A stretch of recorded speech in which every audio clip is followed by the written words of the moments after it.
இந்த தெருமுனை கூட்டத்தில் கலந்து கொண்டுள்ள அண்ணன்மார்கள், நண்பர்கள், உறவுகள் அனைவருக்கும் என்னுடைய வணக்கம். இந்த 87வது வட்டத்தில் இன்னைக்கு தெருமுனை கூட்டத்திற்கு வந்து உறவுகள் காலையில் 7 மணிலிருந்து முடிஞ்ச அளவுக்கு எல்லாரும் கஷ்டப்பட்டு உழைச்சிட்டு இருக்கோம். இந்த தெருமுனை கூட்டத்தை நல்லபடியாக வெற்றிகரமாக நடத்தி முடிக்கணும். அதுக்கு எல்லாரோட பேரன்பும் எங்களுக்கு தேவை. அதே மாதிரி இந்த 87வது வட்டத்தில் வந்து ஆளுங்கட்சி திமுக வந்து இப்போ நடைமுறையில் வந்து நிறைய வேலைகள் பண்ணிட்டு இருக்காங்க. மழைநீர் வடிகால் பண்ணுறாங்க, அது இன்னும் ஒழுங்காக முடிச்சு கொடுக்கல. அதே மாதிரி 87வது வட்டத்தில் வந்து ஒரு நூலகம் கூட இல்லை. இந்த 87வது வட்டத்தை சுற்றி ஒரு 2 கவர்மெண்ட் ஸ்கூலும் ஒரு 3-4 பிரைவேட் ஸ்கூலும் இருக்கு. மக்கள் வந்து அன்றாட கஷ்டப்பட்டு உழைச்சி எதுக்கு எடுத்துட்டு போய் அதிகமாக கொடுக்குறாங்கன்னா கல்விக்கும் மருத்துவத்துக்கும் தான் கொடுக்குறாங்க. மருத்துவமனை இந்த பகுதியில் வந்து பெருசா இல்லை. மகப்பேறு மருத்துவமனை மட்டும் இருக்கு. பொது மருத்துவமனை ஒன்று பெருசா தேவைப்படுது.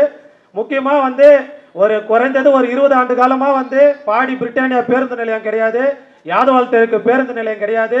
இதை வந்து யாருமே எந்த அரசுமே அமைச்சு தரல இதுவரையும். அதுக்கப்புறம் வந்து இதுக்கு வந்து 87 வட்டத்தை சுற்றி மட்டும் குறைஞ்சது ஒரு 8 ஒயின் ஷாப்புகள் இருக்குது. 24/7 நடக்குது சில குறிப்பிட்ட ஒயின் ஷாப்புகள். ஆனால் படிக்கிறதுக்கு ஒரு நூலகம் கிடையாது.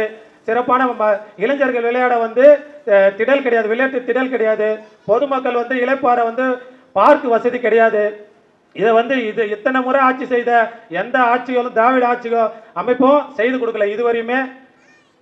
இதற்கு மேல நம்ம 2026 எலெக்ஷன்ல 51 சட்டமன்ற வென்றெடுத்து அண்ணன் கிட்ட பரிசளிக்கும்படி 51 நாம் தமிழர் சட்டமன்ற கலந்து கொண்ட எல்லாருக்கும் கேட்டுக்கொள்கிறேன். இப்படிக்கு நாம் தமிழர். தட்சிணாமூர்த்தி அவர்கள். தமிழ்நாட்டில் பொற்கால ஆட்சி என்றால் அது நம் தலைவர் கர்ம வீரர் காமராஜர் ஆண்ட அந்த 9 ஆண்டு கால ஆட்சிக்கு இன்றளவில் ஒருவரும் அத்தகைய சிறப்பு வாய்ந்த ஆட்சியை இந்த தமிழ்நாட்டில் நிலைநிறுத்தவில்லை. காரணம், அவர் கொண்டு வந்த ஒவ்வொரு திட்டங்களும் இன்றளவிலும் தமிழ்நாட்டில் ஒவ்வொரு கட்சியினரும் ஆட்சிக்கு வந்து கொண்டிருக்கிறார்கள்.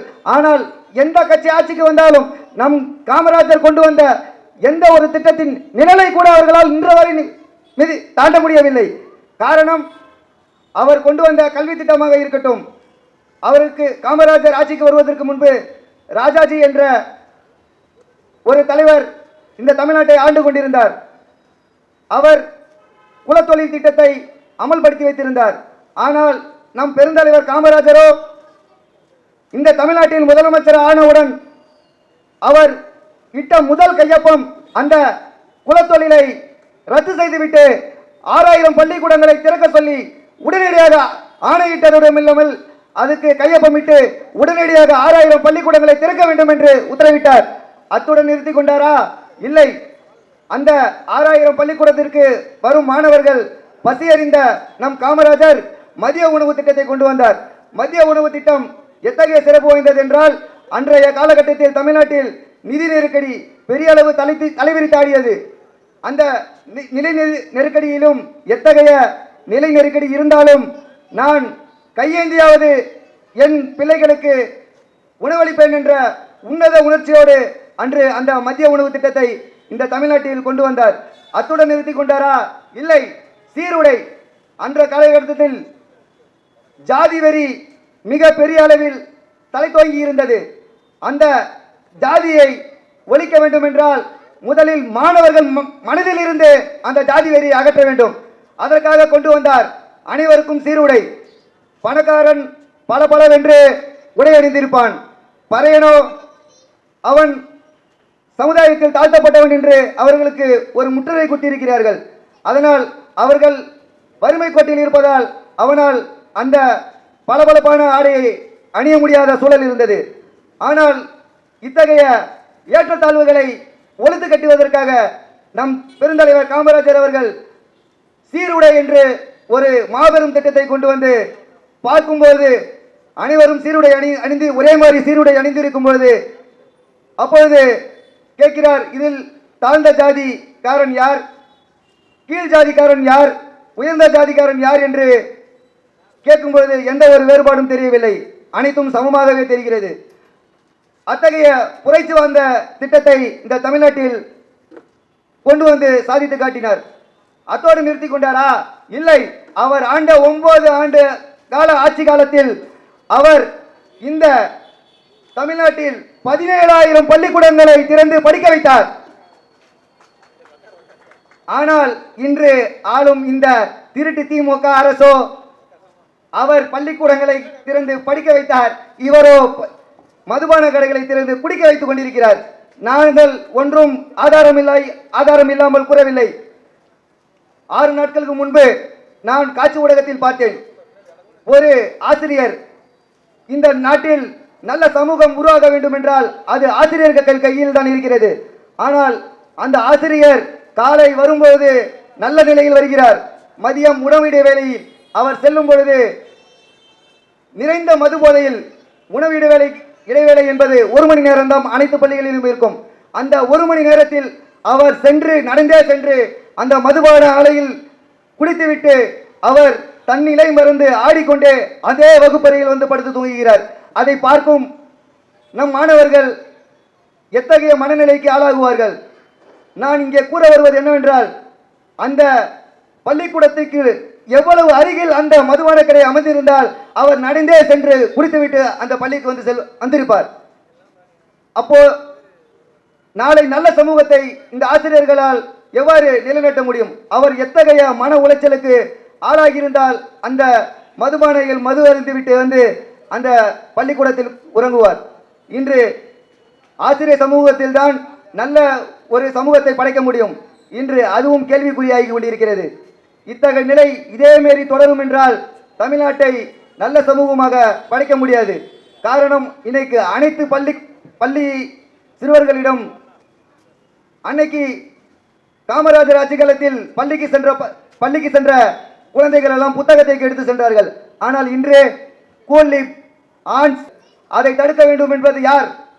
இந்த அரசுதான் அதை தட்டி கேட்க வேண்டும். அவர்கள் நினைத்தால் ஒரே ஒரு நிமிடத்தில் இந்த தமிழ்நாட்டில் எந்த ஒரு போதைப் பொருளும் இல்லாமல் மாற்ற முடியும். ஏனென்றால் எங்கள் அண்ணன் சீமானிடம் கொடுத்து பாருங்கள் 5 ஆண்டை. இந்த தமிழ்நாட்டில் ஒரே ஒரு போதைப் பொருள் புழக்கத்தில் இருந்தால் அன்றே நாங்கள் கையெழுத்து விட்டு அரியணையை விட்டு கீழே இறங்குகிறோம். அடுத்ததாக நீர். நம் காமராஜரோ மிகப்பெரிய 9 மேல்பட்ட அணைகளை கட்டி நீரை தேக்கி வைத்து நம் தமிழ்நாட்டின் விவசாயத்திற்காகவும் தமிழ்நாட்டின் குடிநீர் ஆதாரமாகவும் நீரின்றி அமையாது உலகு என்ற வள்ளுவரின் வாக்குக்கேற்ப நம் பெருந்தலைவர் காமராஜர் அன்று நீர்நிலைகளை கட்டி நீர்களை தேக்கி வைத்து சிறந்த முறையில் அதை மக்களுக்கு கொடுத்தார்கள். ஆனால் இன்றோ பள்ளிக்கரணை ஏறி நம் கிழக்கு கடலோர சாலையில் வரும்போது நம்மை முதல் வரவேற்கும் மிக அரும்பெரும் கொடையாக இருக்கும் அந்த பள்ளிக்கரணை ஏரி. வெளிநாட்டுகளில் இருந்து பறந்து வரும் பறவைகள் அங்கே தங்கி அங்கே இறால் துள்ளி விளையாடும். அந்த இறால்களை சாப்பிட்டு அங்கே முட்டையிட்டு குஞ்சு பறித்து அங்கே இனப்பெருக்கத்தை முடித்துக் கொண்டு அதற்கு பின்பு அது பயணத்தை தொடங்கும். ஆனால் இன்றோ அந்த பள்ளிக்கரணை ஏரி குப்பை மேடாக காட்சி கொடுத்துக் கொண்டிருக்கிறது. இந்த நிலை மாற வேண்டும் என்றால் நாம் தமிழர் கட்சிக்கு வாக்கு செலுத்தி நம் அண்ணனை அரியாசனத்தில் அமர வைத்தால் மட்டுமே இது இத்தகைய கொடுமைக்கு தீர்வாக அமையும். இறுதியாக ஒன்றை சொல்லி நான் என்னுடைய உரையை முடித்துக் கொள்கிறேன். காமராஜர் ஐயா, இன்று நாம் எவ்வாறு நினைக்கிறோம்? நம் வீட்டில் இருக்கும் இறைவனுக்கு ஒப்பற்ற ஒரு ஆளுமையாக நம் காமராஜரை நினைத்துக் கொண்டிருக்கிறோம். அந்த காமராஜர் ஐயா சொன்னது, திருடனை வீட்டிற்கு கூப்பிடுவதும் இந்த திமுக காரர்களிடம் ஆட்சியை கொடுப்பதும் ஒன்றுதான் என்று அன்றே காமராஜர் சொல்லியிருக்கிறார். நாம் அனைவரும் காமராஜரின் சொல்படி கேட்டு வருகின்ற 2026 தேர்தலில் நம் அம்பத்தூர் சட்டமன்ற தொகுதியின் வேட்பாளராக இருக்கும் அண்ணன் அவர்களை வெற்றியடைய செய்து ஏற்கலப்பை விவசாய சின்னத்தில் வாக்களித்து பெருவாரியான வெற்றியை இந்த அம்பத்தூர் சட்டமன்ற தொகுதியிலிருந்து சீமானண்ணனுக்கு பரிசாக அளிக்குமாறு புரட்சி எப்போதும் வெல்லும், நாளை அமையும் நாம் தமிழர் அரசு சொல்லும். இலக்கு ஒன்றுதான், இனத்தின் விடுதலை. இனம் ஒன்றாகும், இலக்கை வென்றாகும். நாம் தமிழர். கிஷோர் என்கிற கமல். தூங்கும் புலியை பறை கொண்டு எழுப்பினும் தூய தமிழரை தமிழ் கொண்டு எழுப்பினும் தீங்குற பகவரை எவரென்று நீக்குவோம் செந்தமிழ் உணர்ச்சியை வேல் கொண்டு தாக்குவோம். பண்டை பெரும் புகழ் உடையோமா இல்லையா? பாருக்கு வீரத்தை சொன்னோமா இல்லையா? எத்திசை வாய்மையால் ஆண்டோமா இல்லையா? எங்கட்கும் இங்கற்ற நரிகளால் தொல்லையா? என்ற பாவேந்தர் பாடல் வரிகளின்படி எங்கள் அண்ணன் செந்தமிழன் சீமான் வழிகாட்டுதல் படி நான் வந்து இந்த 87 வட்டத்துல தான் வந்திருக்கேன். நான் இதுக்கு முன்னாடி மேடையெல்லாம் ஏறி பேசுனது இல்லை, இதான் முதல் மேடை.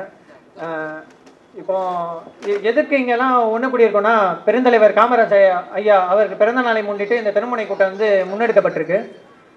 ஐயா வந்து முதலமைச்சராக இருந்தபோது அவர் பண்ண சாதனையை பற்றி 1-2 சொல்ல இருக்கிறேன்.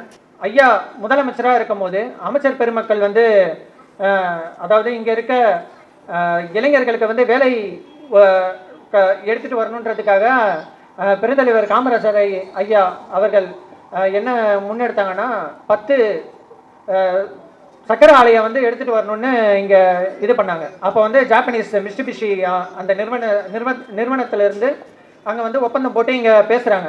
அப்போ காமராஜர் ஐயா கிட்ட வந்து என்ன சொல்கிறாங்கன்னா, இந்த மாதிரி ஐயா இந்த ஒரு தொழிற்சாலை கட்டணும்னா உங்களுக்கு வந்து 10% தள்ளுபடி உங்களுக்கு வந்து பண்ணித்தரும் அப்படின்ற மாதிரி ஐயா கிட்ட வந்து சொல்கிறாங்க. அதே மாதிரி 10 தொழிற்சாலை அப்போனா நீங்கள் பார்த்துக்கோங்க, அதில் வந்து 10 தொழிற்சாலைனா அதில் வந்து 100% தள்ளுபடி வந்து வருது. அப்போ அந்த காலகட்டத்தில் இருந்த நம்ம ஐயா வந்து மக்களுக்காகவே மட்டும் யோசிச்சு பண்ண ஒரே இது என்ன, நல்ல திட்டத்தை கொண்டு வரணுன்றதுக்காக அந்த 10 தொழிற்சாலை சர்க்கரை ஆலையை கொண்டு வந்ததும் 11ஆவதா ஒரு தொழிற்சாலையை வந்து அந்த இடத்துல வந்து கொண்டு வந்ததான் நாமக்கல்ல இருக்க மோகனூர் சர்க்கரை ஆலை. இப்படிப்பட்ட தலைவர்கள் முன்னாடி இது பண்ற இந்த ஆட்சி அமைப்பை இப்போ நடந்துட்டு இருக்க ஆட்சி உங்களுக்குலாம் எப்படி இருக்கும் என்ன ஏதுன்னா எனக்கு தெரியாது. ஆனால் அந்த மாதிரி ஆட்சி அமையணும்னா நம்ம வந்து என்ன பண்ணோம்னா, இந்த மாதிரி நேர்மையான ஆட்சி அமைப்பால் தமிழ் தேசியமும் தமிழ் பற்றும் உள்ள நெறியாளர்கள், அதாவது நம்ம செந்தமிழன் அண்ணன் சீமான் அவர்களை போன்ற ஒரு மாபெரும் தலைவனை தேர்ந்தெடுக்கணும். அதுக்காக இந்த 2026 சட்டமன்ற தேர்தலில் உங்கள் பெரும்பாலான எல்லா வாக்குகளையும் அண்ணனுக்கு அந்த விவசாய சின்னத்தில் வாக்களிக்குமாறு நான் கேட்டுக்கிறேன். ஃபஸ்ட்டு அனைத்து உறவுகளுக்கும் நான் நன்றி செலுத்துகிறேன். இங்கே வந்து கலந்துக்கிட்டதுக்கு என் மனமார்ந்த நன்றி.